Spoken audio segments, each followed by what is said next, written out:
Welcome back, my little horrorlings. Are you ready for some more scary stories to give you nightmares? Well, gather round, 'cause Mama's got some good ones for you today.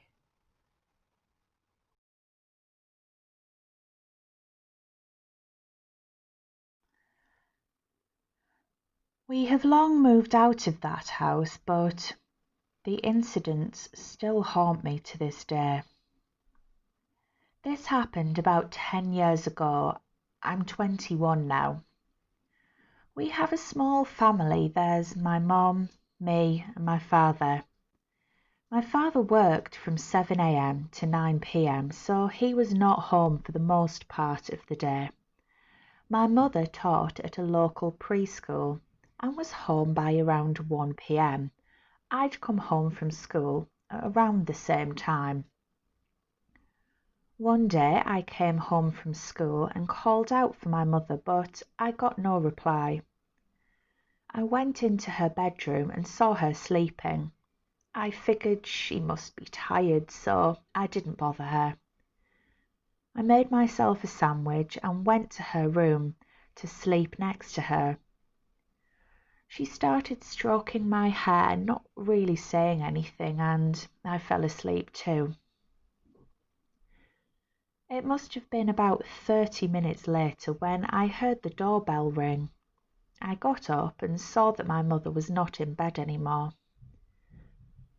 I went out and opened the front door and saw my mum still in her work clothes.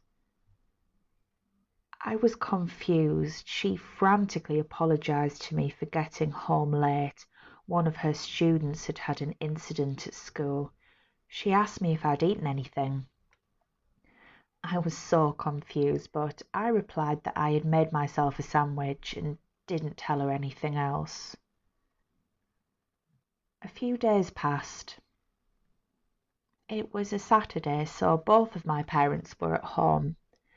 We had planned to go to the park and have a picnic, and I jumped in the shower to get ready. I was taking my shower when I heard the bathroom door open. I couldn't see who opened it as the shower curtain was blocking my view. I heard my mother's voice. She kept the towel on the stand, so I only got a glimpse of her hand. She said that we weren't going to the picnic anymore. I was sad, so I came out the shower crying and asked my mum why we weren't going to the park anymore. She asked me who had told me that. I told her that she had. She said she hadn't come inside the bathroom. After this, I'd hear movements around the house and hear a woman humming a peculiar tune in my mother's voice, but I knew it wasn't my mum. Luckily, we didn't stay in that house long after that, though I still hear that tune at times, but now I never see anyone.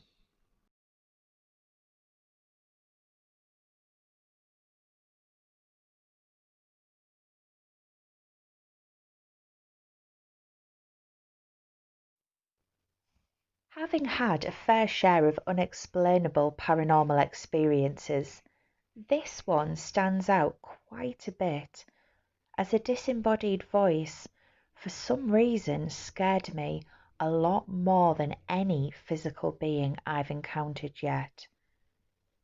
It still gives me the heebie-jeebies to this day, although at least now I can laugh it off and chalk it up to being a reckless, drunk teenager. For context, my friends and I were pretty used to spending weeks on end unattended, mostly runaways. This was about 2005. Some parents and neighbours checked up on us, but most kind of knew it was better to let us get it out of our systems, I guess. But the dangers were always still there with a house full of teens. Anyway, after a particularly wild house party, we cleared the house out, locked the doors, windows, did some light cleaning, as much as we could, and went to bed. I was the last one awake, checking and double-checking the doors. I finally crawled to the top bunk and tried to sleep. As I recall, it was around Christmas time, with snow on the ground. Pretty chilly, but normal for the area. The window I was sleeping near had been cracked from the changing weather, and a slight breeze came in, which I enjoyed, part of the reason I chose the top bunk. There was a cardboard piece on the window to prevent the real chill coming in, so it was pleasant enough. I had been drifting off and enjoying the gentle cold of the window when I started hearing a soft voice, like whispering, down a long hallway. It sounded mumbled at first, and I didn't react or care at first, until it cleared up and I thought, what if someone's outside when they shouldn't be? I tried to turn to the window, but I couldn't. I was too relaxed or still drunk, I don't know. I've only ever experienced sleep paralysis once. That's a whole other story.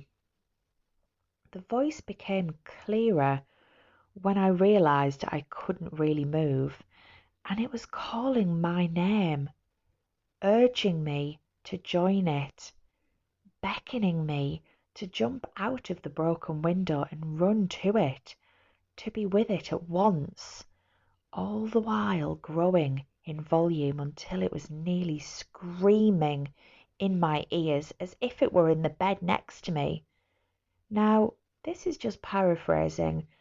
I can't fully recall the words, but the feeling. Oh, that feeling when it said my name. It's like I needed to be with it.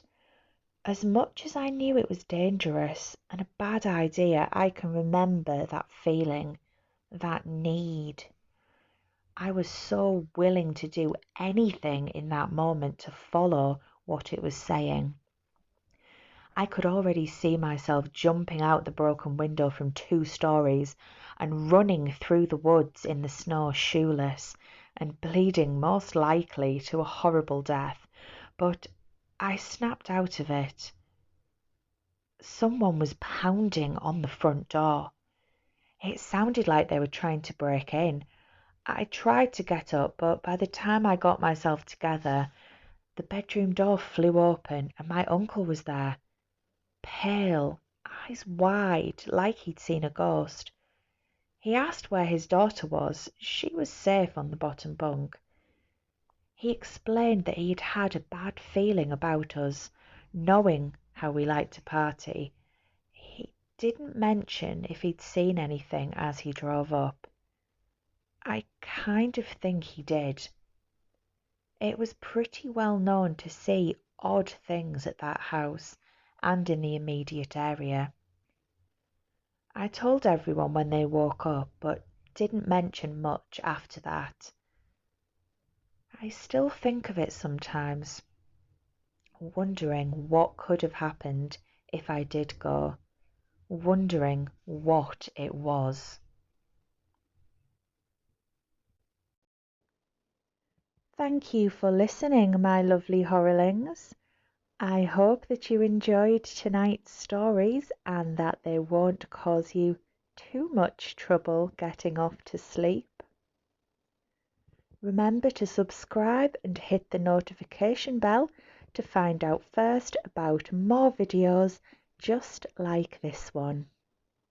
Sweet dreams!